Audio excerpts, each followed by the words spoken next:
Let us pray. O God, our Father, give us your help for this day through all the changing scenes of life. In difficulty, keep us from discouragement. In failure, keep us from despair. In success, keep us from thinking that we do not need you. Help us remember there is no situation which you cannot help us, and no time in which you do not need your help. Grant us such wisdom of mind, such strength of will, such devotion of heart, and we seek to do things that please you through Jesus Christ our Lord. Amen. So let's pray the prayer of our Lord, our Father, who art in heaven. Hallowed be thy name. Thy kingdom come. Thy will be done on earth as it is in heaven. Give us this day our daily bread, and forgive us our trespasses, as we forgive those that trespass against us. And lead us not into temptation, but deliver us from evil. For thine is the kingdom, the power, and the glory, forever and ever. Amen.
This House is now in session.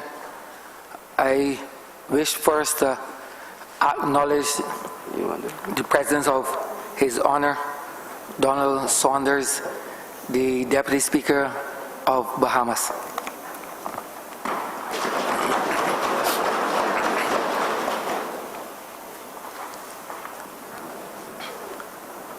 Minutes of the meeting held on Tuesday 13th August 2019 to be confirmed. Mr. Speaker, I beg to move that those minutes be taken as read. The question is that the aforementioned minutes be confirmed. All those honorable members in favor, please say aye. Aye. Those against, please say no. Meeting the ayes have it. The aforementioned minutes are confirmed. Announcements by Your Honor the Speaker. Messages from Her Excellency the Governor General. Petitions, papers. The papers. You want it No, withdrawn? no, papers. Sure. Mr. Speaker, I beg to Give notice of the duties, taxes, and other payments exemption, Barbados Cultural Industries Development Authority order. These I'm commanded to lay. Mr. Speaker, I'm commanded to lay the duties, taxes, and other payments exemption, Barbados Cultural Industries Development Authority order 2019, and the Animal Diseases and Importation Control Amendment Regulations of 2019. Government notices. Give notice of this one. And formally withdraw. You know, this one when you first reading, you would indicate. Mr. Speaker, I beg to give notice of the Evidence Miscellaneous Provisions Bill 2019. Private members' notices, notices of questions, reports from select committees, first readings of bills. So, this stage you could indicate you want to Formally withdraw. Right. Order number 7, replace it with the municipal bill dated. Yeah. Right. Mr. Speaker, I beg to give notice of withdrawal of order number 7, the Medicinal Cannabis Industry Bill of 2019, and ask to beg that it be replaced with the new bill dated the 28th of August 2019.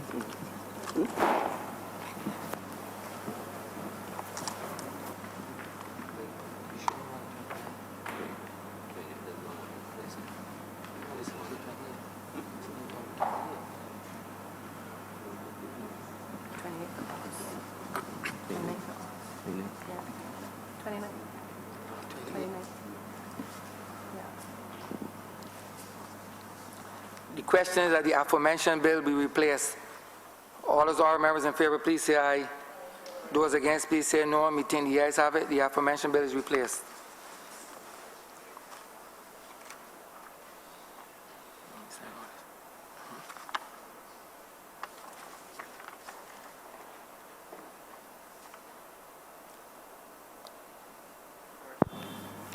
Mr. Speaker, I beg to move the first reading of the Medicinal Cannabis Industry Bill 2019 and the Evidence Miscellaneous Provision Bill 2019.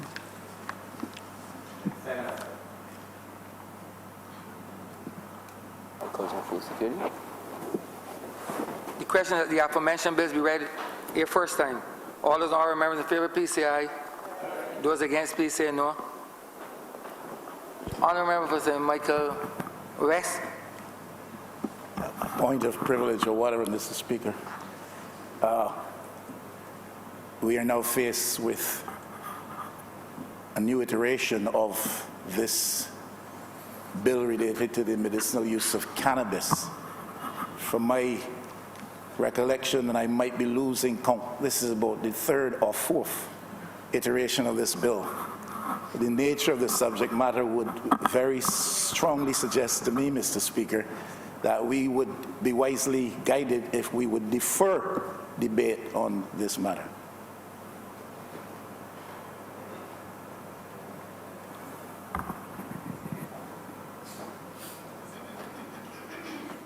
Because the bill has to be shared with him?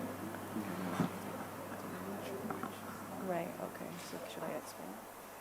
Honourable Leader of Government Business. Thank you, Mr. Speaker. I appreciate the honourable member is quite hasty. I know he's anxious to have this legislation debated, but he would be wise to allow us to allow procedure to take place and allow the honourable clerk of the Parliament to share a copy of the bill with him first before proceeding any further. Honourable member for St. Michael West. I am very much appreciative of the courtesies of the Honourable Leader of the House. She is indeed a very charming lady. And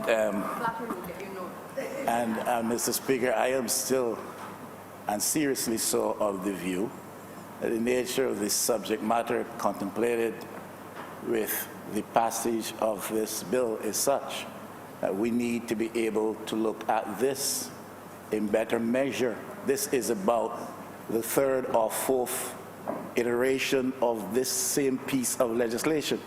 The fact that the government finds need to make so numerous and rapid changes to the bill in itself suggests the government is not settled in its mind as to what it wants to do with respect to this, I therefore am urging that we postpone debate on the bill. Mr. Speaker, again, I believe the honourable member is being too hasty. Prior to the start of this chamber this morning, the Honourable Attorney General would have indicated to the honourable member that the intention of this government was to allow the bill to be introduced and then to go to select committee. So I appreciate the theatrics, but this government does listen. And therefore, in due course, after the bill has been introduced by the honourable member, we will proceed to select committee. Mr. Speaker, the Honourable Leader of the House is not only charming, but she is also a little inexperienced. And it is true, and I would suggest, obviously it is true, the Honourable Attorney General did whisper in my ear as a matter of courtesy that the bill will be going to select committee. But the honourable member who represents the opposition on this side needed to have that read into the record, and I thank you. Yeah. Of course we can.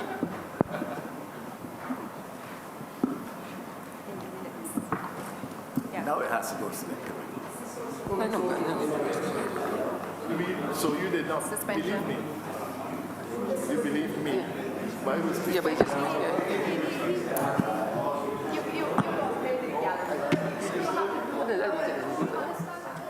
that? When you move it, first reading, he got up. Right? When you put the question. So was there a decision on the first reading? Yes, you mean for the eyes? Yes. Yeah. Right. Yes, have it. Yes, it was. Yeah, it was. It was. Yeah. Yes. Yeah, it was.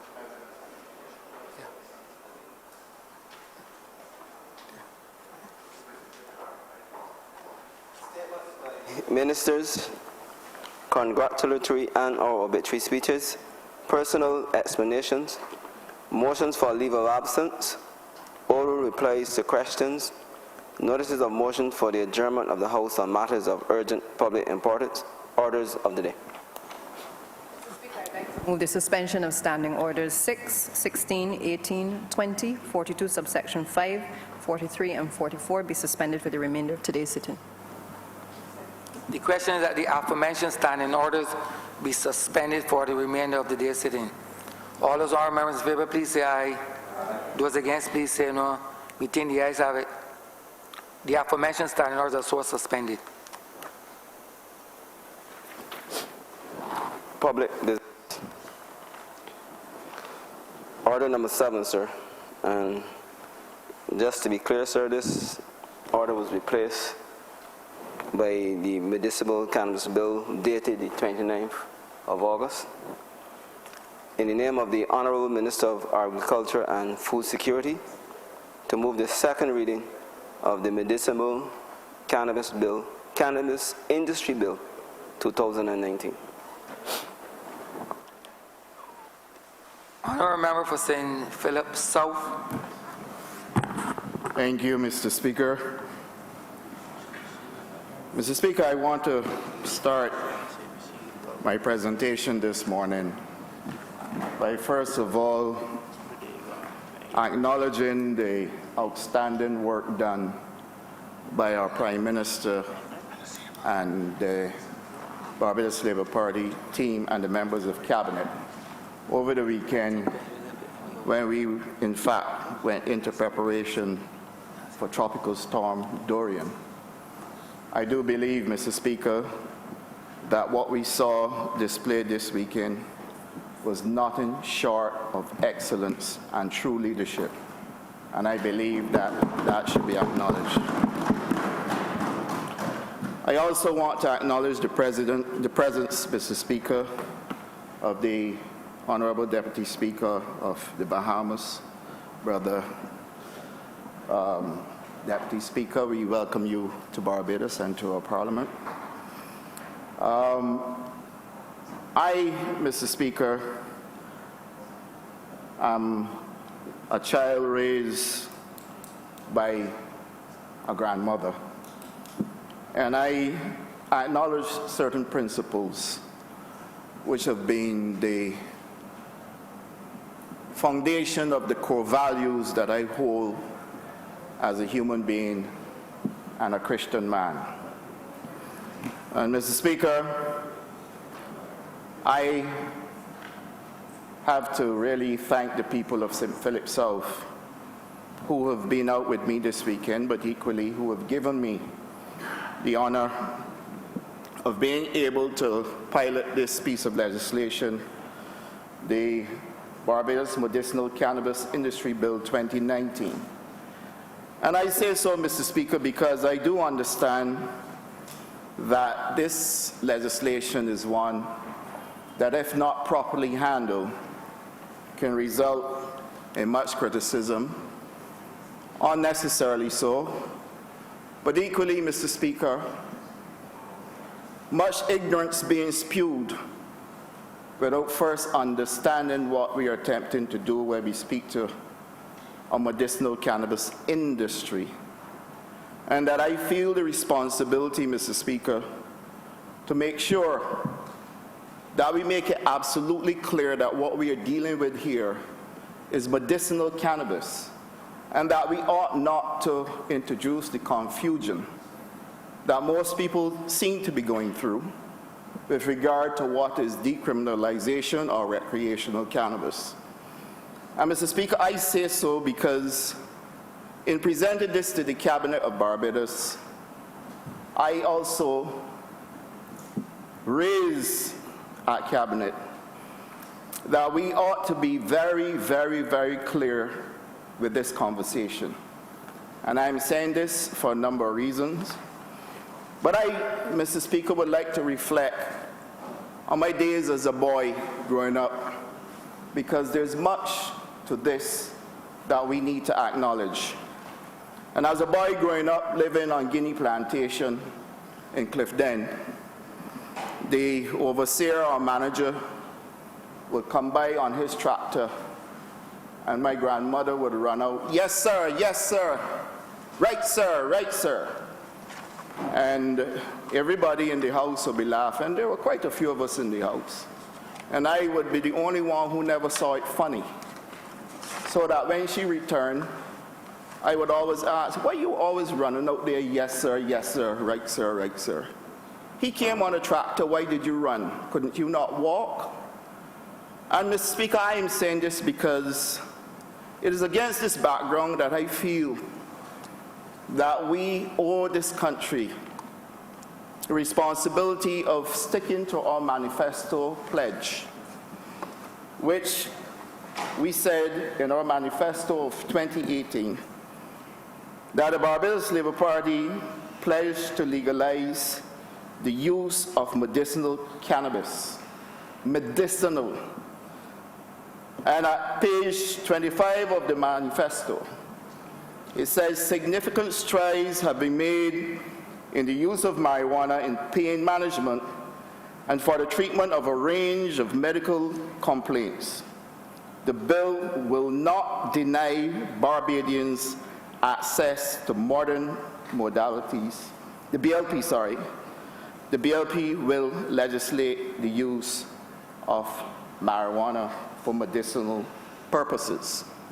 This, Mr. Speaker, was done at a time in full agreement with the Honourable Member for St. Michael West, being part of a team that won 30 seats, which included his, when we made this statement.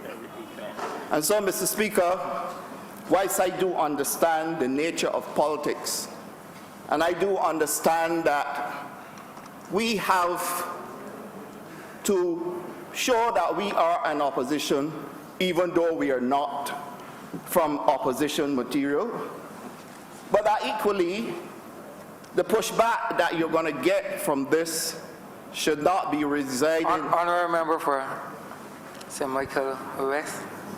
Point of order, Mr. Speaker. I hate to interrupt the Honourable Member of St. Philip South, and especially so early in his attempt to present this. And perhaps, you know, Mr. Speaker, my interruption might serve to relieve some of his discomfort.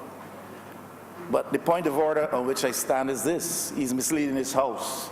because this gentleman who sits in this honorable seat on this side has not said anything in this debate which signals that he is opposed to the introduction of a bill in this House that legalizes the use of marijuana for medicinal purposes. So build a proper platform on which to launch your speech. Continue, Honourable Member. Thank you, Mr. Speaker, and I appreciate the clarity. Mr. Speaker, this bill was drafted against what we presented to the Cabinet in terms of what a medicinal cannabis industry of Barbados should look like. Cannabis has been used for many, many, many, many years. As a matter of fact, as far back as 500 BC. And Mr. Speaker, we do know, and it has been proven, that cannabis has been used for the treatment of neurological diseases, multiple sclerosis, epilepsy, Alzheimer's, Huntington's disease, Parkinson's disease, and diseases and symptoms of the digestive tract, side effects for chemotherapy for cancer, and also for HIV and AIDS. It is also used for chronic pain, mainly of neuropathic origin, and is also used in cases of drug dependency, drugs like opioids and stimulants, and is also used for post-traumatic stress disorder and sleeping discomforts. With respect to the medicinal benefits, the medicinal cannabis plant, Mr. Speaker, has two main extractions. That's the cannabidiol and the tetrahydrocannabinol. Cannabidiol being abbreviated as CBD, and tetrahydrocannabidiol as THC.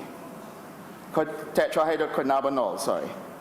Mr. Speaker, I think the confusion comes when people don't understand the two. CBD, basically in medicinal plants, medicinal cannabis, when used, is used for therapeutic purposes and for treatments, medicinal treatment given palliative care. CBD is not the substance from the plant that gives you a high. It is actually the THC. And so therefore, Mr. Speaker, when we speak to medicinal cannabis, we're speaking to the treatments that can be derived from the use of CBD. There is, Mr. Speaker, tremendous amount of opportunities that are available to Barbados in terms of how we take advantage of a medicinal cannabis industry. And what we have said is that we seek to position Barbados where Barbados can become a global leader for research and development, given the fact that many types of strains will be developed, so that through the strain development, you start to then develop different qualities, a high quality CBD, which can be used for treatments. Mr. Speaker, we have said that we would like to position Barbados as a global leader by developing its own unique cultivar, and that unique cultivar will give Barbados its own geographic indication where medicinal cannabis is concerned. We have said, Mr. Speaker, that it provides Barbados with an opportunity to increase foreign exchange earnings and to increase foreign direct investment. Mr. Speaker, all of us know that Barbados is still a domicile for offshore business, and that we have already changed our legislation to make Barbados one of the leaders in terms of domiciling in offshore business. Mr. Speaker, the Canadian government has already legalized medicinal cannabis, and many businesses from Canada who are already domiciling in Barbados will be trading in Canada as well, and that we owe ourselves the responsibility to be able to maintain that business here in Barbados by making this jurisdiction a legal jurisdiction as well. And so therefore, this bill also gives us an opportunity to put Barbados on that platform where we can continue access to business from within the Canadian jurisdiction. We have also said that this bill and this industry would give us an opportunity to create employment, but employment of a new type. Employment where people who are involved in the medicinal cannabis industry can be involved in strain development, can be involved in the provision of security, can be involved in the provision of IT platforms, because in this industry, there is a serious requirement under our narcotics convention for us to have traceability from seed right through to retail, knowing the movement of every plant from seed right through to retail. And that requirement is huge. Traceability, Mr. Speaker, is something that would create new frontiers in employment in Barbados in terms of the amount of opportunities that will be available in IT services. Mr. Speaker, in security, every field must be highly secured, where not only will you be using technology, but equally you have to use the presence of human security. And this presents an opportunity for more jobs to be generated, but equally for more people to become empowered under this medicinal cannabis industry.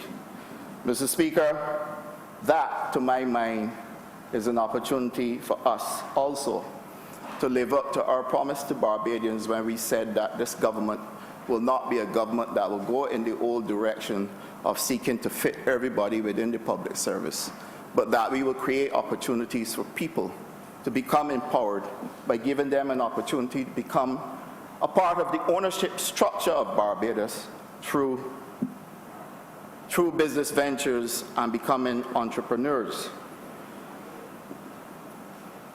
Barbados, Mr. Speaker, is a tourist destination.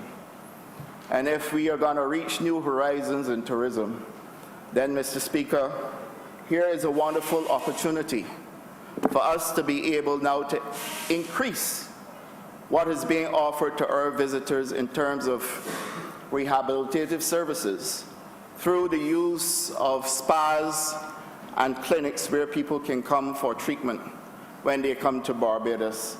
And these treatments will be administered through the spas and clinics that are set up across the island, where our visitors can now come and stay longer because of the services that will be offered. But equally, if you are a patient coming to Barbados, you can go to one of the clinics and get your treatment. Mr. Speaker, again, we are also talking about certification.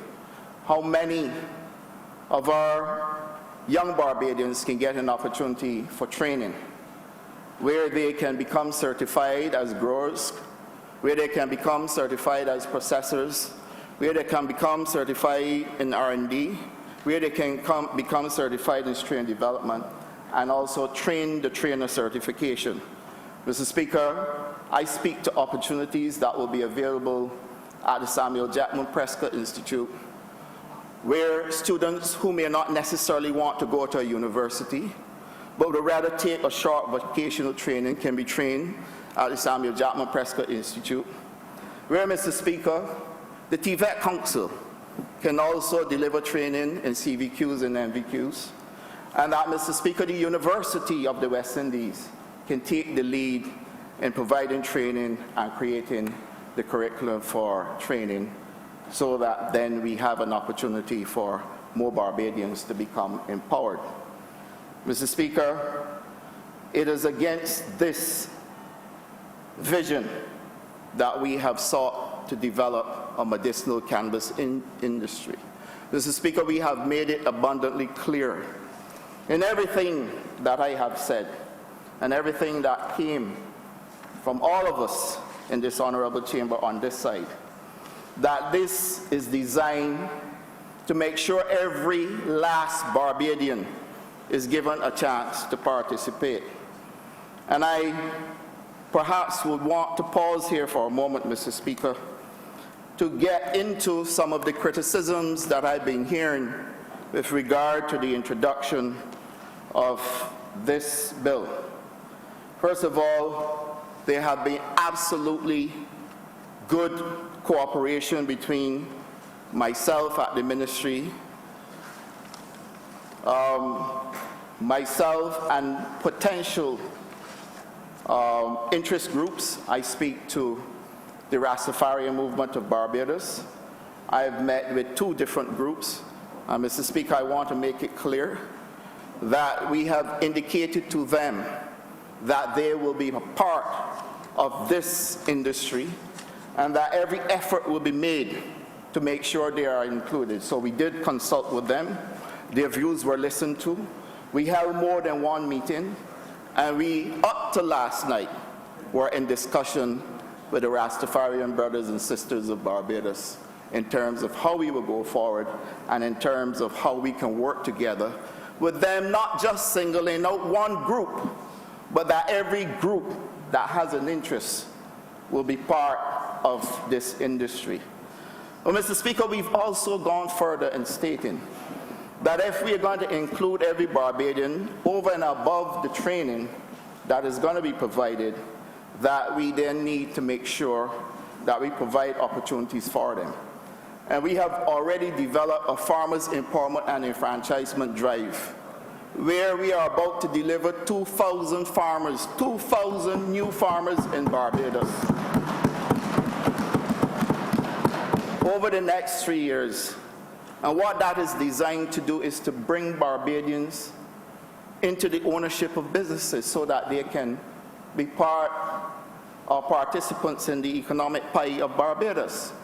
And Mr. Speaker, those farmers, some of them are in training right now, and others would come on. But what this does basically through that program is to give them an opportunity to have access to land, where they then would graduate and go straight onto land and be ahead of the curve because they would have the resources that are needed. And we have also said, Mr. Speaker, that they will have access to funding as well through Enterprise Growth Fund, where they can have farms, which will be technology-driven farms on a lease-to-own basis, so that if they want to participate in medicinal cannabis growing as a cultivator or whatever other means of farming they want to get into, that this keeps our promise to the people of Barbados in terms of empowerment and enfranchisement. Mr. Speaker, our Rastafarian brothers and sisters are no different, and that we have already made provision for them to have access to land as well, so that 60 acres of land being made available in Barbados to the Rastafarian community is the first step towards ensuring that they will not be left out of this. And contrary to many of the criticisms that I've heard, some of it I do understand when people interpret things erroneously, but that when people want the best for their own, that you expect them to come to you and express their concerns.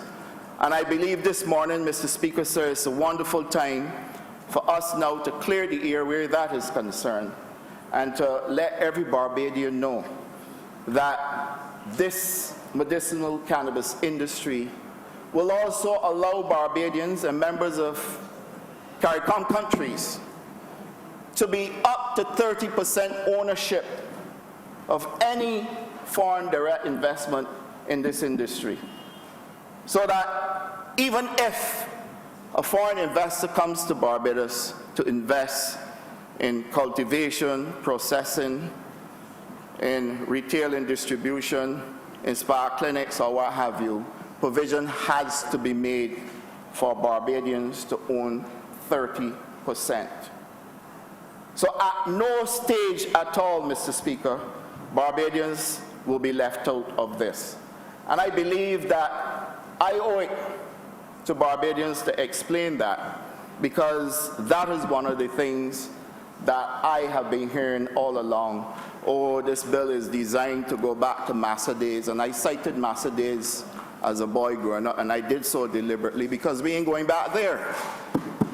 And Mr. Speaker, we were known for the development of a sugarcane industry, where at one stage sugar was king in Barbados, but that all Barbadians were not involved at the ownership level. This we are addressing, and we won't make that mistake again. So throughout the whole value chain, Mr. Speaker, what we are seeking to do is make sure there's Barbadian ownership. But over and above all of that, Barbadians who invest in this industry will have 100% ownership. Now, Mr. Speaker, that is what you call catering to your own. Anyone who does not get that point, I will be happy to sit down and discuss it with them. But equally, I'm going to go through the sections of the legislation so that it can be seen where it is.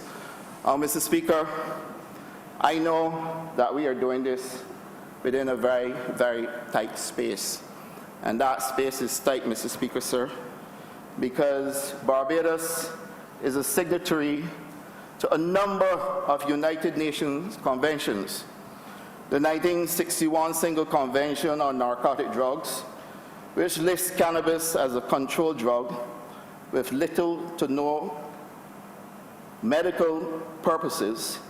The 1971 Convention on Psychotropic Substances, in which the tetrahydrocannabinol, or THC, is listed as a controlled drug and deemed to pose a severe risk of abuse and have little to no therapeutic value. And the 1988 United Nations Convention against illicit traffic in narcotic drugs and psychotropic substances, which classifies the handling of any narcotic drug or psychotropic substance, as well as the cultivation of cannabis, as criminal. Mr. Speaker, the 1961 Single Convention allows the medicinal and scientific use of cannabis. So against all of that was previously mentioned, medicinal and scientific use is allowed. I hope that is clear, because you can see the narrow, very narrow space within which we have to operate. And so whenever this conversation is taken off track, with people wanting to know why you're not doing this and why you're not doing that, it is right here, Mr. Speaker, sir, within these conventions that we have to navigate, and we have to be very, very clear with what we are doing. So that within the 1961 Single Convention, where medicinal cannabis is allowed, we then are able to set our legislation and create the space for our industry. In so doing, Mr. Speaker, and in respect to the conventions, there are a number of things that we need to get right. And we need to get them right simply because any single breach can then put you under an audit. And we want to navigate carefully.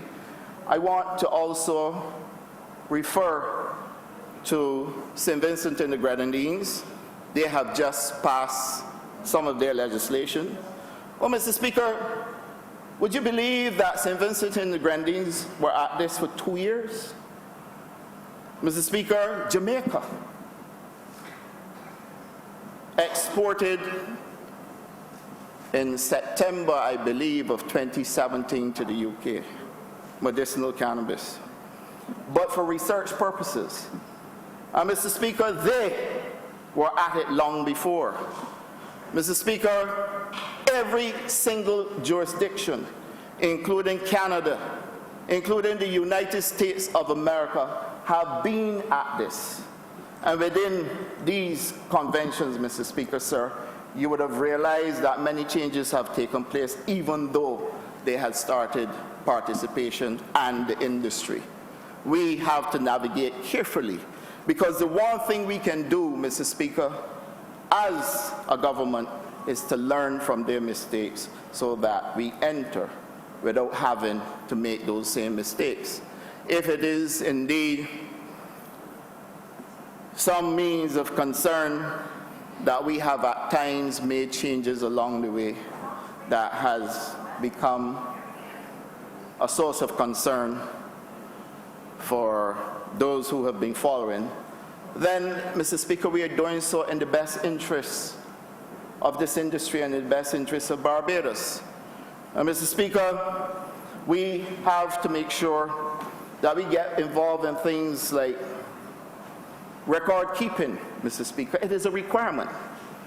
And that we have to keep records on quantities of medicinal cannabis to be consumed, quantities to be utilized, area and geographical location of the land to be used for the cultivation of cannabis, approximate quantity to be produced, quantities of imports and exports of medicinal cannabis, quantities of medicinal cannabis disposed of, and there are times when there will be disposal as well.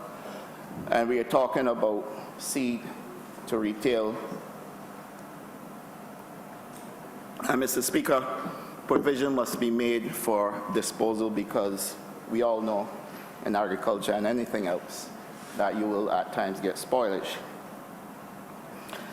Most of the conventions, Mr. Speaker, seek to prevent the diversion of medicinal cannabis for illicit purposes and for the prevention of the misuse of the product. The main control mechanism to prevent diversion of the use of the cannabis is a system of track and trace. Under the system, plants are tagged, Mr. Speaker, with a unique identifier or a chip which is inserted in the plant. And from there, all movements of the plant will be tracked and traced. The convention requires that medicinal cannabis is under licenses, except for where the manufacture is carried out by a state enterprise. So let's say, for example, there's a state enterprise that is involved, and we do have the home agriculture station, which is a station for tissue culture and things like that. And they would also be playing a significant role in the development of this industry. Mr. Speaker, if we are to manage this properly, we then have to look at a solid and strict licensing regime to make sure, Mr. Speaker, that we control what it is we are doing and to seek to set standards in terms of an industry. The bill seeks basically to enable Barbados to successfully develop a vibrant industry that is keeping with international obligations. And sir, there are standards that we have to set. These standards, Mr. Speaker, sir, the aim is to position Barbados as a provider, as I mentioned earlier, of the highest quality of medicinal cannabis, and therefore seeks to create standards and the relevant competencies for activities related to cultivation, production, manufacture, trade, and research of cannabis and cannabis products. Mr. Speaker, the conventions provide that medicinal cannabis should only be used if there is evidence of their quality, safety, and efficacy for medicinal use. The standards, therefore, are to determine not only the quality of the product, but also to affect our reputation as well as our ability to register geographic indications, patents, and other intellectual property, including the creation of an organic strain or unique cultivar, which will be Barbados' own. We know that Barbados currently have a solid reputation for cane breeding. That is unique to us. We are one of the world leaders in cane breeding. But have we ever told that story? I'm sure many of you are surprised to hear that. We are a world leader in Sea Island cotton, Mr. Speaker. All of us know this. At one stage, the one thing that we had going for us was Sea Island cotton. Mr. Speaker, we are known for the black belly sheep as well, its quality meat and the quality skin. Barbados has a solid reputation for quality. We know Barbados to be a quality tourism destination. Barbados has a reputation for delivering the best. We have some of the highly skilled people in Barbados in terms of the delivery of education, where many Barbadians, and any Barbadian who's interested in going from primary through to tertiary, can do so without having to pay. That is what gives us our unique difference in this global space and on this global platform. Mr. Speaker, this shall be no different. And so therefore, the development of a unique cultivar which speaks to the quality of our water. What is it about our water? Any visitor that comes to Barbados can tell you that if they drink Barbados' water, 9 times out of 10 it will be safe. Any person who tastes Barbados water will tell you it has a good taste. And many of the other types of water that I drink from bottles, etc., don't taste as good as Barbados' water. We have high quality water, and that is because of our cold stone, where water passes through.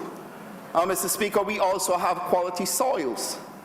Soils, Mr. Speaker, that we are known for producing the best sugar. Did anybody know that we have the finest sugar crystals in the world? But that is our story. And we've also got the finest in terms of music. So, Mr. Speaker, when you talk of Barbados and you talk about where we are at, Mr. Speaker, we will position Barbados in an industry where the uniqueness of a cultivar, which is designed to put us ahead in terms of research and development and in terms of quality, will be one of the main objectives of this industry. Mr. Speaker, I do believe that what we seek to do in terms of a medicinal cannabis industry is not just taking a chance of what everybody else is doing, but that we have been very clear in where we want to go and how we are going to get there. Now, what is my message? My message, Mr. Speaker, is that our vision for this industry is for us to make sure that we, on 4 or 5 fundamental planks, benefit and change the conversation in Barbados forever. And those I have already identified: research and development, job creation, expansion of our offshore business sector, expansion of our tourism industry, Mr. Speaker, and training in terms of training in CBQs, MVQs, train the trainer, and at the highest level as well. Mr. Speaker, we are working with universities, University of the West Indies, as well as other international universities, to be able to deliver this and to make sure that our vision is very clear and that we stay the course where we are going with this industry.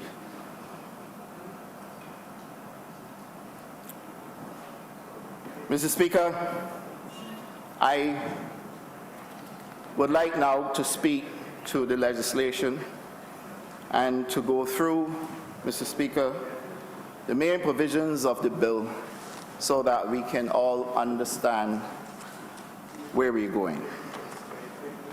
The bill, Mr. Speaker, and I do believe that all of us should be by now in possession of the bill.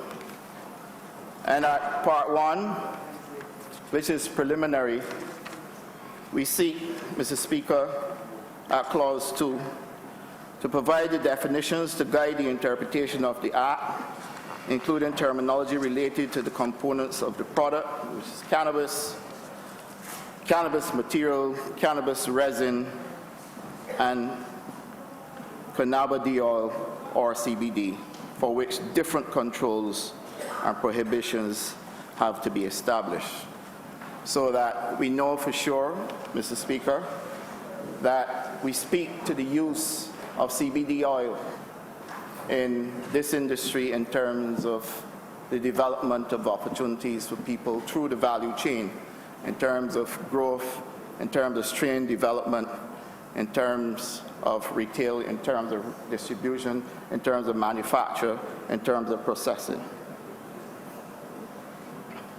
Mr. Speaker, Part 2, which speaks to the Barbados Medicinal Cannabis Licensing Authority. The Cannabis Licensing Authority, and I need not regurgitate all that is there, because this falls under basically the same type of legal structure that you have for most SOEs or for most state-owned enterprises. And that basically speaks to how it is constituted, the responsibilities of the board in terms of having the board setting the objectives and working with the CEO. And that you will note also that the CEO of the Medicinal Cannabis Licensing Authority will be the one post that will be identified, but that others can be added through the authority with the board and the CEO in conjunction with consultation with the minister. And the minister is the Minister of Agriculture and Food Security. Mr. Speaker, this Barbados Medicinal Cannabis Licensing Authority basically will then function just like any of the others, except then that they will set the regulatory framework in terms of regulating the handling of medicinal cannabis. Subject to Section 2, they will be responsible for issuing the licenses in relation to the handling of medicinal cannabis in accordance with the provisions of the Act. They will develop enforcement procedures, Mr. Speaker.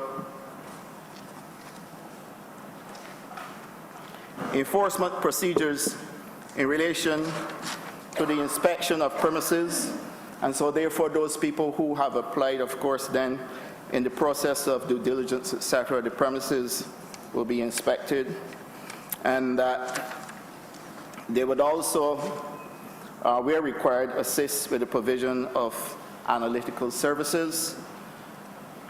Mr. Speaker, with the approval of the board, they would establish and maintain an electronic database, and this would include information relating to medical practitioners, licenses, caregivers, and provide for the electronic tracking of the handling of medicinal cannabis or cannabis in accordance with this Act.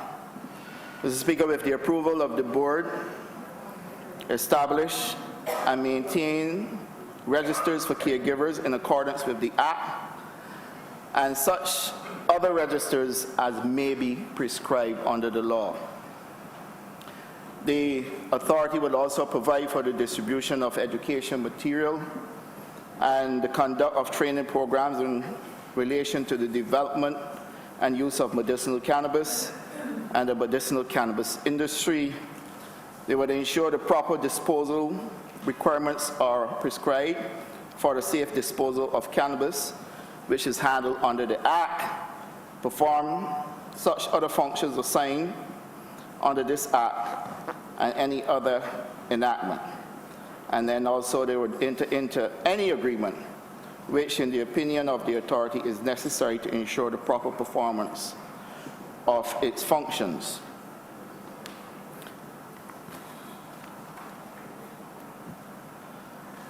Mr. Speaker, Clause 20 outlines the functions of the CEO, and again, these functions basically are in line with what currently takes place under state-owned enterprises. As I mentioned earlier, the Act doesn't speak necessarily to staff composition, but that will be organized through the board and the authority. But we have identified, Mr. Speaker, certain areas, and those areas are Chief Executive Officer, the Program Administrator, Communications and Public Education Officer, Chief Security Officer, Administrative Assistant. Mr. Speaker, I must say that in preparation for this bill, we went through a process of consultations. I certainly had consultation with a member of staff at the University of the West Indies, and we did spend a lot of time going over what should be in this. We spent a lot of time going over what should be presented to the Cabinet. We spent a lot of time getting the university's feedback, Mr. Speaker, on what this industry should look like. Mr. Speaker, I equally had consultation with an international university because I didn't restrict it to Barbados only. And in consultation with that international university, they also gave their feedback to what the industry should look like. Mr. Speaker, we went as far as consulting with the doctors at a cabinet meeting, where we brought in doctors from under the Ministry of Health and Wellness. And Mr. Speaker, the Ministry of Health and Wellness, in addition to the Ministry of Agriculture and the Minister of Health and Wellness, are the two who have taken leadership of this industry and have contributed to the development of what we have before us today. It is already known that the Minister of Health and Wellness has already gone the distance of making sure that medicinal cannabis is added to the formulary, so that his ministry, where they are involved, have already kicked in and starting to work with all that they were supposed to do. Mr. Speaker, we have also gone the route of acknowledging correspondence that was sent to us by way of the leader of the Pawi churches of Barbados, and that we have followed the correspondence and information that they have sent to us as well.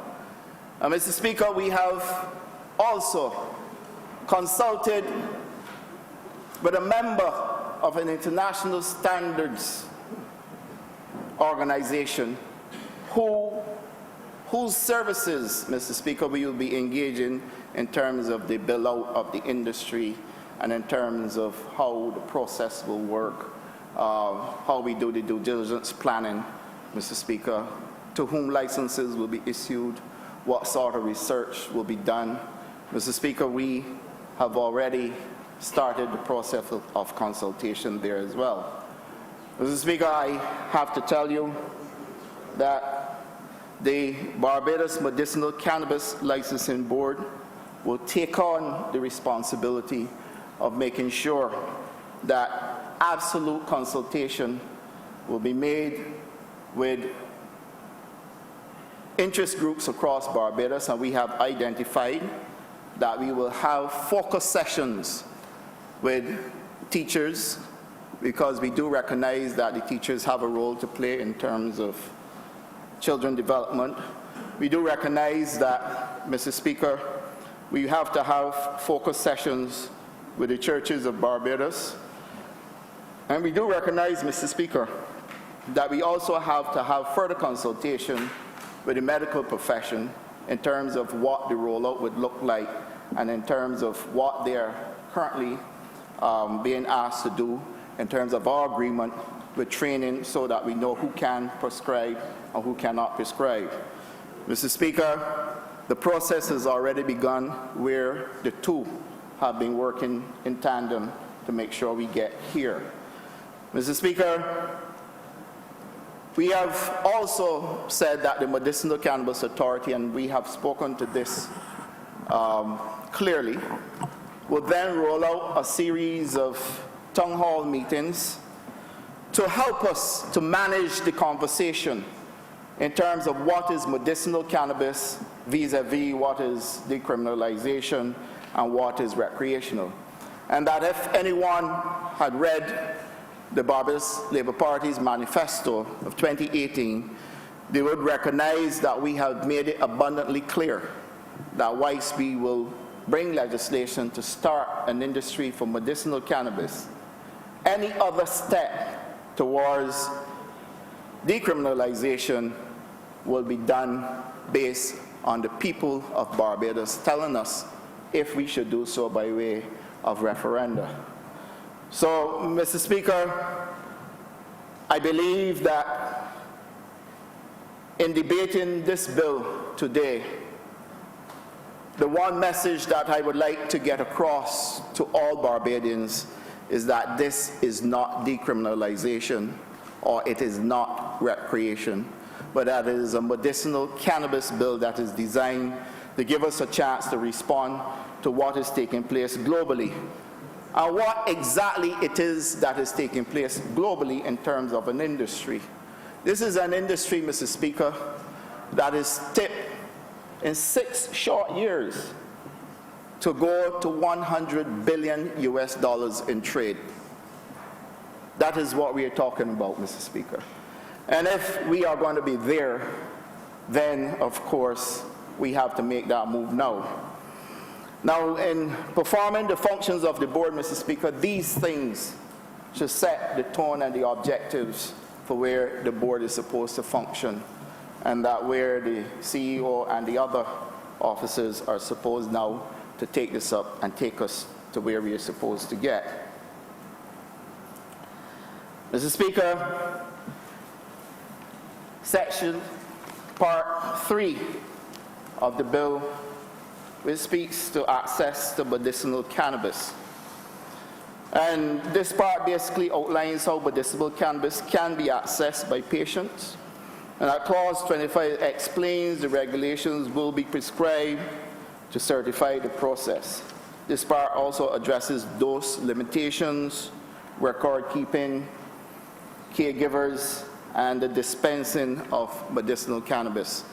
And if I have to repeat myself, I would do so.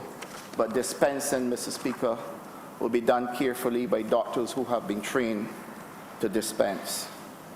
And that conversation we already had, Mr. Speaker. Mr. Speaker, as a man, I have learned how to use my back like a duck's back, where when water falls, it will roll off. Because no matter how much you do, there are times when you will still be severely criticized, even for effort. And I do recognize, Mr. Speaker, that that is what we have to do in order for us to get the best. We must welcome criticism. And so I have no objections to it, but that I am one who would prefer to ask questions, and that I am one who would prefer to query what we have done rather than make assumptions where I separate myself from noise. Because oftentimes there is noise when people fail to consult. Mr. Speaker, I reflect on things, and there are some things that I read, Mr. Speaker, that I like to cite. And there's a quote that was sent to me this morning, and it says, "If you must look back, do so forgivingly. And if you must look forward, do so prayerfully. However, The wisest thing you can do is to be present in the present gratefully. And Mr. Speaker, I think that explains basically where I want to go when I speak to the development of the medicinal cannabis industry, where this is not about politicians, it is not about who runs the best politics, it is not about any of those things, but it is about a people who would want to participate in an industry that in 6 years' time will go to $100 billion US, and why should we be left behind? And that if we can't sort out our differences in terms of where we want to go with this, then we have a problem. But Mr. Speaker, I do believe that now is the time. And so, Mr. Speaker, at Part 4, licensing the supply of medicinal cannabis, and at Clause 30, there's a list and categories of licenses that can be issued. And Mr. Speaker, those licenses are there, and I would want to call them out. There is the cultivator license, and cultivators basically speak to people who want to be involved in the agriculture of it, the planting, the growing. They are certainly those who will tell you that they know more about strains and the like than most of the experts who are wrong. Mr. Speaker, there's also an opportunity for research and development, and this one is big for us, because if Barbados is to become the center of excellence for research and development, and that I must remind you that we have already achieved that with sugarcane varieties, and that we can now use this opportunity to make sure that research and development, that we are a center of excellence for research and development where this industry is concerned, and that unique cultivar will be something in terms of strain development that we will be hoping to be able to achieve. But like anything else in agriculture, we must have laboratory as well,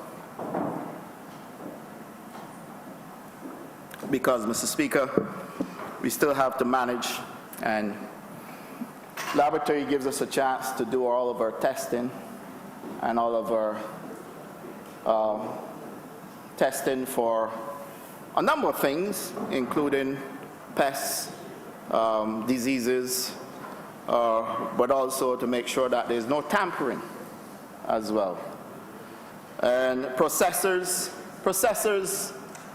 a processor's license speaks to a person who wants to actually get involved in the processing and handling of medicinal cannabis. And there are several things that they can do. We have defined a lot of them in terms of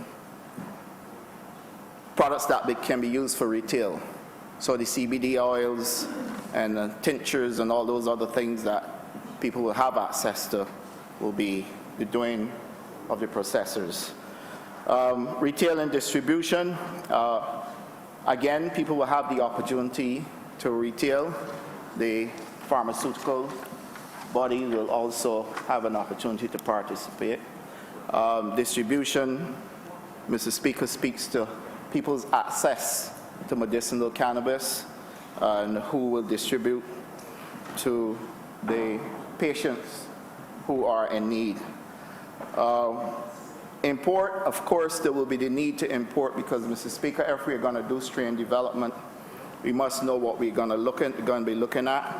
But equally, if we are already saying that it can go on the formulary, then we must be able to import it right now.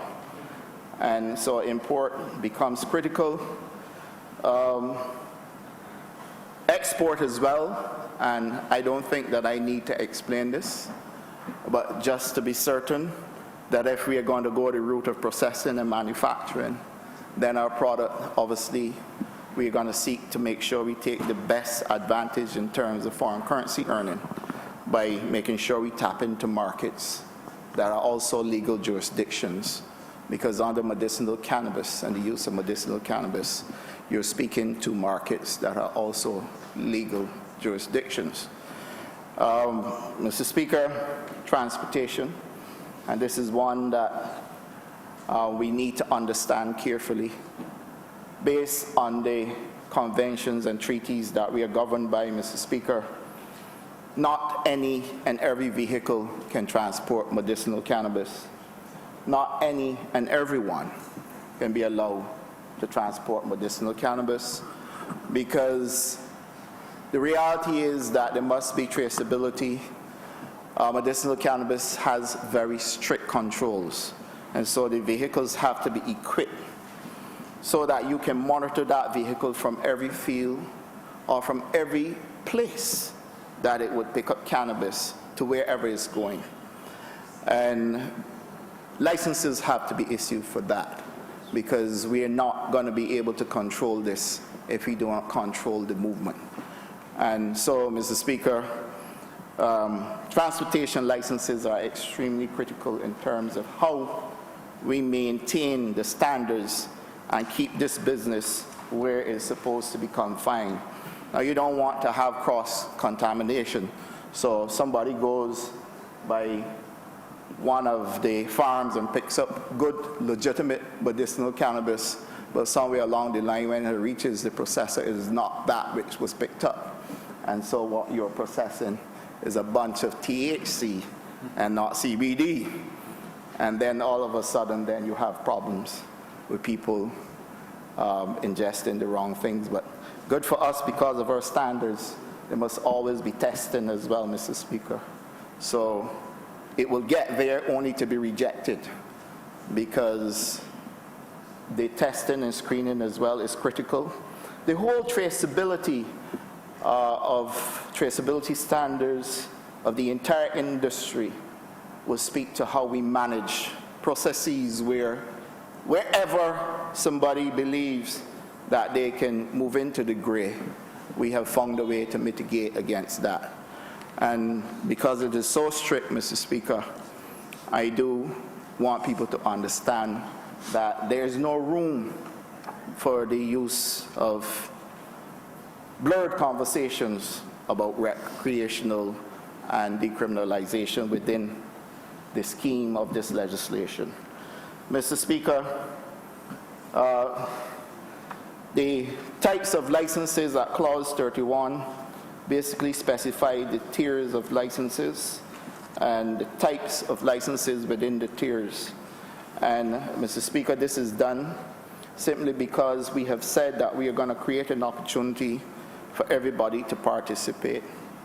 So you have tiers where a person who may not necessarily want a huge, say, a plot of land, for example, but will just want to participate because he or she is good at growing.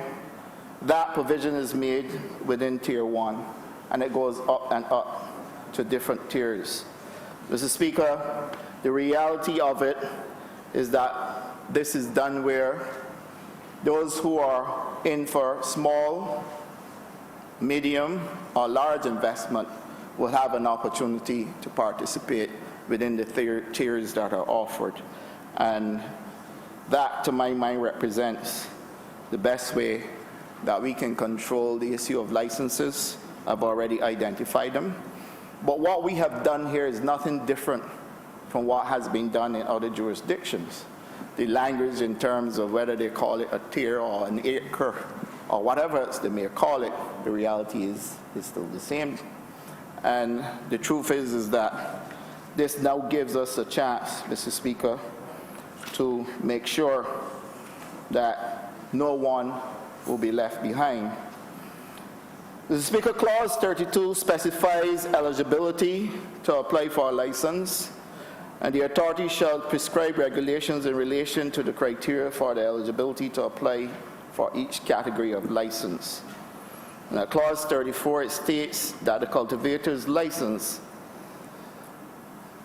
will now be valid for 3 years, and so all licenses will be valid for 3 years. That, to my mind, gives everybody a fair chance. And why it does, because if you restrict the license, let's say within a short time frame, then by the time the person actually gets to be able to produce and to make full use of economic value, the time would have expired and they may have to go back to renewal. And so to make sure that doesn't happen, licenses will be issued over a 3-year period. Clause 35 speaks to the prohibition against supply without a license.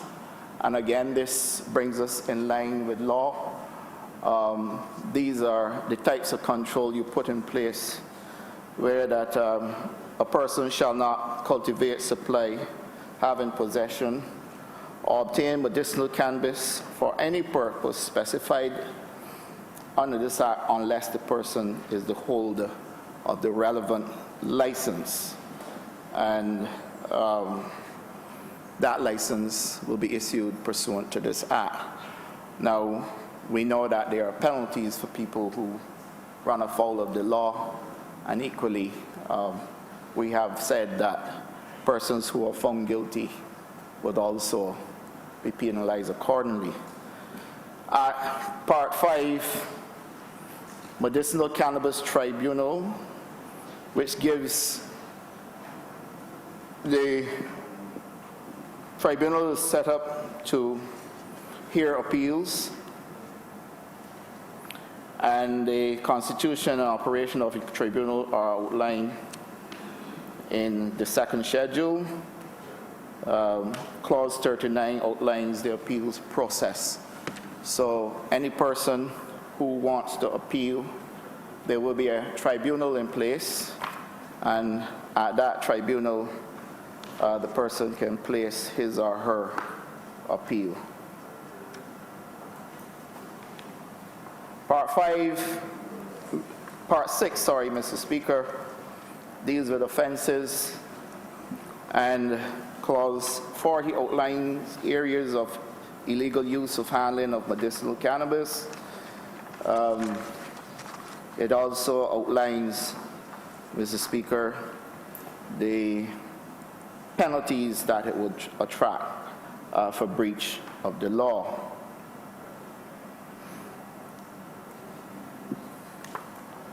Mr. Speaker,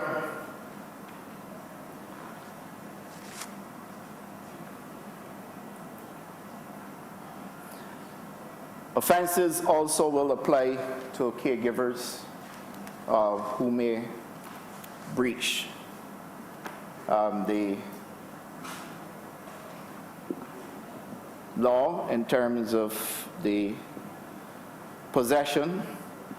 And at 240 under Part 6, offenses at 2, it speaks to a patient or caregiver shall not knowingly obtain, seek to obtain, or have in their possession, individually or collectively, an amount of medicinal cannabis from a pharmacy or therapeutic facility that will cause either the patient or the caregiver to exceed the prescribed or recommended amount that they are authorized to have in their possession. A patient or caregiver who sells medicinal cannabis that is obtained under a prescription or recommendation issued pursuant to this act is guilty of an offense.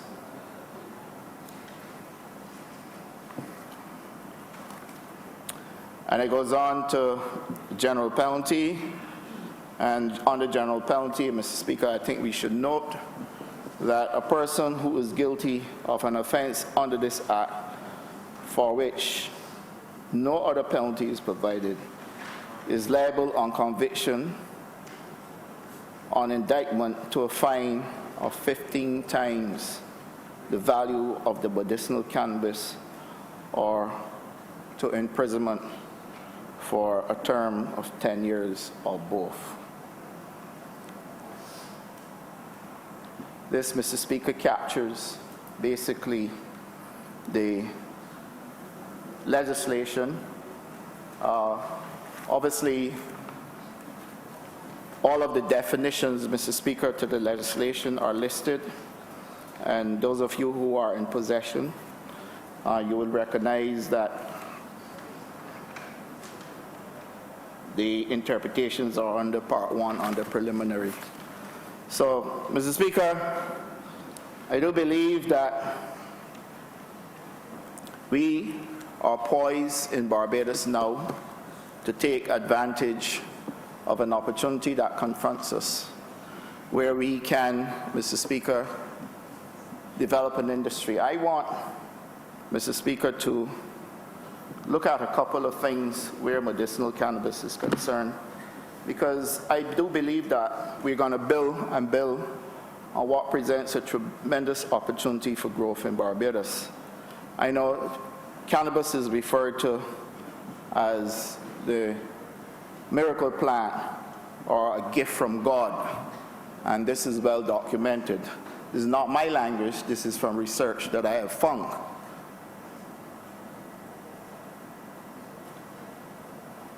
If we go back to history, Mr. Speaker, we will know that there are a number of things.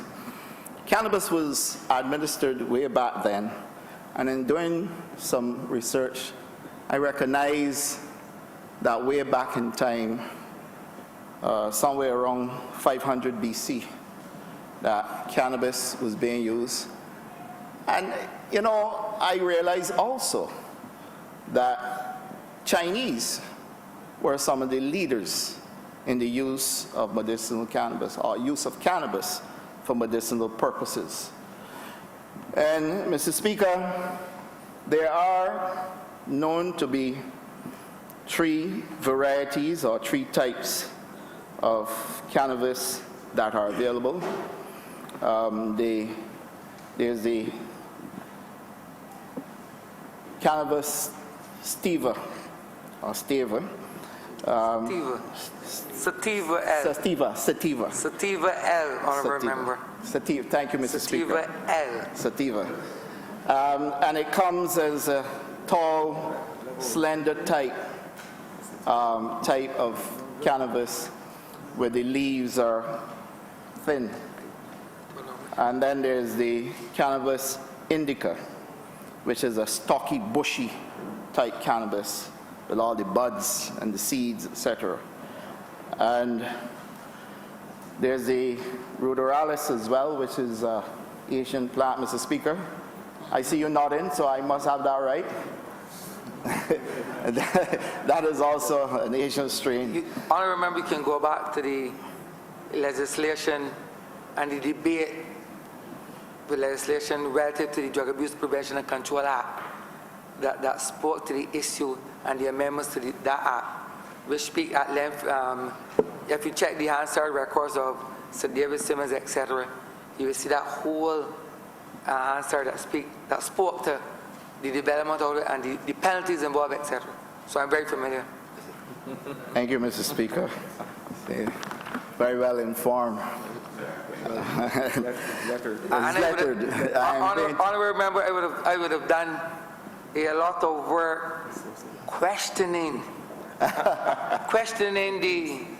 the schedule to the Act and the definition section to the Act to show where there is a disparity in relation to the definition section of the Act and the schedule to the Act, that there's a need for some level of conformity in relation to that.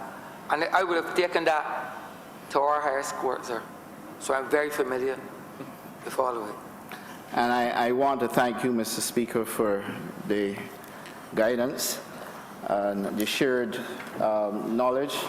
Mr. Speaker, what we have to do from here is to make sure that we provide now the opportunity, first and foremost, for Barbadians to participate in this industry. I have been at this for quite some time, Mr. Speaker. It took a tremendous amount of research in getting us to this point. It also took a tremendous amount of consultation to get us to this point. I do acknowledge that there's a certain angst with regard to the legalization of cannabis for medicinal purposes, and I do believe that we have put ourselves now in a wonderful position to hear those concerns. And I do look forward to the consultations. I certainly do look forward to taking more feedback from the public of Barbados. I recall some of the telephone conversations that I got where people were absolutely clear in their minds that what we were doing was recreational cannabis. And I had to say to them, no, but you got it all wrong. This is not recreational, this is medicinal. And then some of the things that I heard about not being able to do certain things with regard to medicinal cannabis, but we have to stay in line with the treaties and conventions. And they basically set the framework from which we must be guided. And there are a number of things that people would love to be able to do. And all I can say is that the time will come when we as a responsible government will give all Barbadians an opportunity to determine if they want to have cannabis in Barbados decriminalized or not. And we have been clear in our manifesto, Mr. Speaker, and this conversation must also remain clear with regard to that. If we should breach the treaties and conventions that we are signatories to, then, of course, we can then find ourselves having severe pushback with this industry. We do not have a lot of room for mistakes, Mr. Speaker. And I would sincerely hope that every single Barbadian will come to the understanding that for us to be able to treat patients who are currently at this time under severe pain, that we have to provide an opportunity, Mr. Speaker, for Barbadians who are currently not able to find space within our commercial environment or within our economic structure. Because one, they may very well be not interested in participating at that level, and that there are very skilled Barbadians within our Rastafarian community who would very well take full advantage of an opportunity like this, and that they may be able to teach us a whole lot in terms of where we develop medicinal cannabis and develop a medicinal cannabis industry. And Rastafari is Rastafari all over the world, regardless of how it looks. And they are in consultation with each other. I've seen groups from Barbados go on to Jamaica, they've gone to CARICOM, they've gone to Antigua as well. And they're extremely knowledgeable people. And a space for them in this industry, which gives them an economic space that is unique to them, where they can participate at something they actually want to do and not something that's being foisted upon them, to my mind is a win-win exercise. But there are also people who are very good farmers in Barbados, who are involved in farming, but are not motivated because of the returns. And in this industry now, we have an opportunity to give more people a chance to participate in farming, to do something to them that will bring greater economic value and take full advantage of the value chain that is available to them. And Mr. Speaker, then all the other opportunities that are available are the highest trained people in Barbados. We have people who are highly trained in IT, people who are extremely competent at running businesses and business management.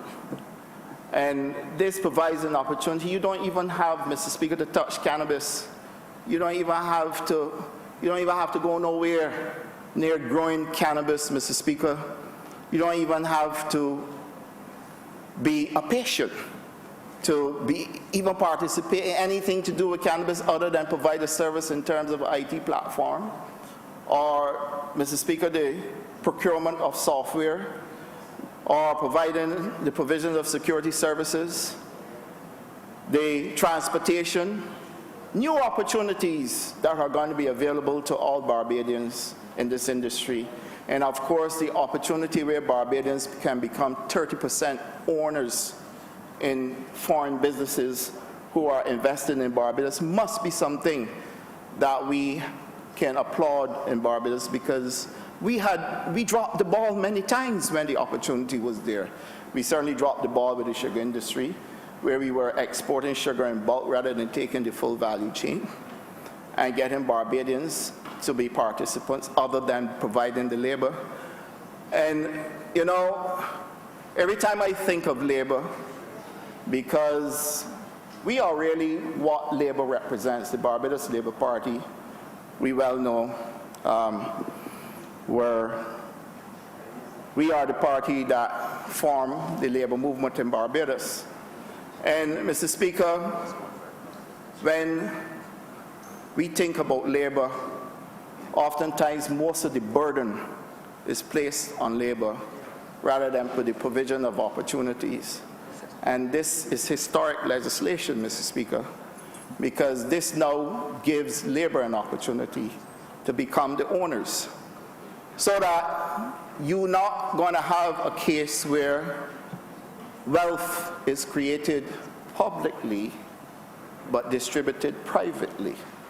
And that, I mean that all of us within the labor force will be the ones who will be hands-on, put our hands to the plow to provide the wealth, but then is only distributed between a certain few. That will not happen anymore. And Karl Marx speaks to labor, Mr. Speaker, in a way that is extremely poetic, very beautiful language actually, when he says labor is that form-given power that adds value to commodity. And Mr. Speaker, if I am to be guided by Marx, I do believe that what we have captured in this legislation strictly speaks to how we can change the times in terms of who can be empowered, at what level they can be empowered, and Mr. Speaker, that they will not only be the providers of labor, but that they would also be sharers in the spoils. And new economic ownership in Barbados will take place that will change the ownership structure of this country forever. And so, Mr. Speaker, I wish to commend my team at the Ministry of Agriculture and Food Security for the hard work that they have put in getting us, first of all, to Cabinet. And they too had to do a tremendous amount of research, had to work long hours. I know the team at the ministry would perhaps see me as one who would have invited them to meeting after meeting after meeting, sometimes without even consideration for a lunch break. But we had to get to this point. Mr. Speaker, I also must thank all of those in the ministry who came out over the weekend for Mother's Day, when we had to prepare to get this legislation here. And they came out on Mother's Day when most people would have been celebrating mothers. We were working at the ministry to make sure we can get to this point, and I want to thank them, Mr. Speaker, for that. Mr. Speaker, I equally want specifically, with your permission, to thank two people from the Attorney General's office, the Chief Advisor to the Attorney General, and Chief from Council as well, for the work that they would have done in terms of getting us to where we are with this. Mr. Speaker, I wish to acknowledge the work done by CPC, the tireless hours, the long hours that went into this legislation during crop over time, when most people would have been reveling and enjoying themselves. This was going on. And Mr. Speaker, I want to thank the government of Jamaica and the Jamaica Cannabis Licensing Authority as well, for working with us over a period of 4 or 5 days in helping us to understand what the industry should look like, sharing their knowledge and experience with us, helping to guide us through legislation, and also helping us to be able to prepare to set up our Barbados Cannabis Licensing Authority. And I equally want to thank my comrade, colleague, friend, the Honourable Sabota Caesar, Minister of Agriculture in St. Vincent and the Grenadines, who would have spent many nights on the phone with me, guiding me through this process, sharing his experience with me as well, sharing legislation with me, putting me in contact with people that I can speak to, many of whom are within the United States of America, participating in the industry, and in Canada as well. Mr. Speaker, I want to thank the doctors that came down from the US to sit with us, to explain their experience as well, to explain share their experience as well, and to help me to understand what the industry should look like and how it really works. And Mr. Speaker, Dr. Damien Cohall from the University of the West Indies has been an absolute source of strength and guidance through all of this. And I want to thank him as well. I want to thank the University of the West Indies.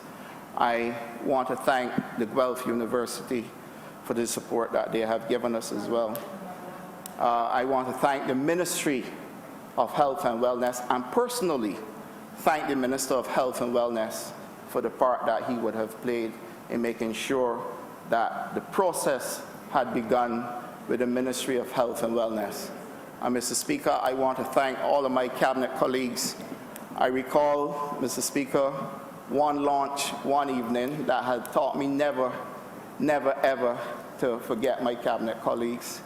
That is between us, but I want to thank all of my cabinet colleagues for the contribution they have made to discussions at cabinet level and in getting us to this bill as well. Mr. Speaker, I want to thank you for the time, and I want to say to all Barbadians, now is your time. Grab it with both hands. I'm obliged to you, Mr. Speaker. Mr. Speaker, I beg that this bill be read a second time.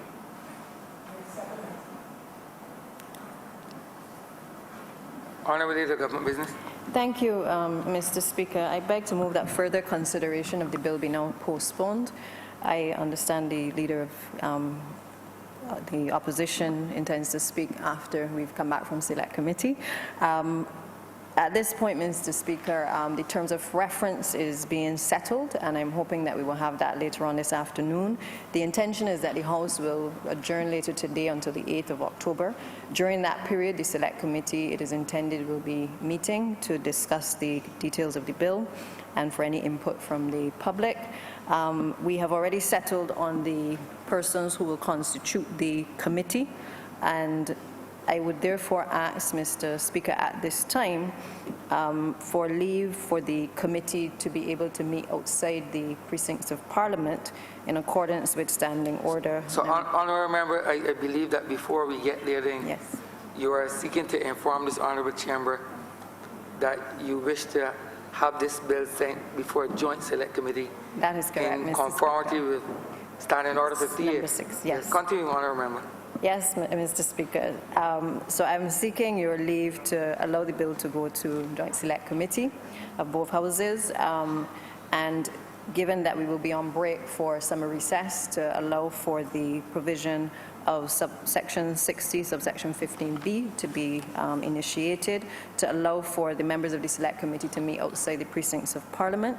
The current Membership of that select committee from this House of Parliament will be the following persons: the Honourable Member for St. Joseph, the Honourable Member for St. Philip South, Honourable Member for St. Philip West, Honourable Member for St. Philip North, Honourable Member for the City, the Honourable Member for St. James North, and the Honourable Member for St. Michael East.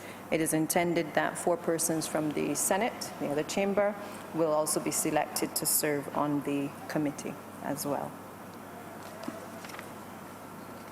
That's good.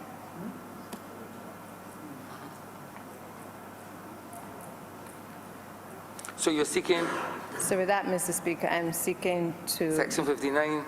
evoke sections 59 Right, yeah. to allow the bill to be postponed, but also for the joint select committee of both houses to be convened.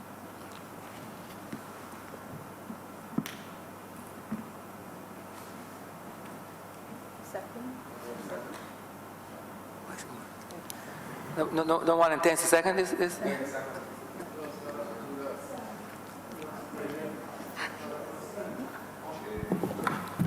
I beg to second that, Mr. Speaker, sir. The question is that this bill be sent to a joint select committee. All those honourable members in favour, please say aye. Aye. Those against, please say no. Me think the ayes have it. Thank you, Mr. Speaker. I beg to move that the sitting be suspended until 3 p.m. this afternoon. The question is, this honourable chamber be suspended until 3 p.m. All those honourable members in favour, please say aye. Those against, please say no. Me think the ayes have it.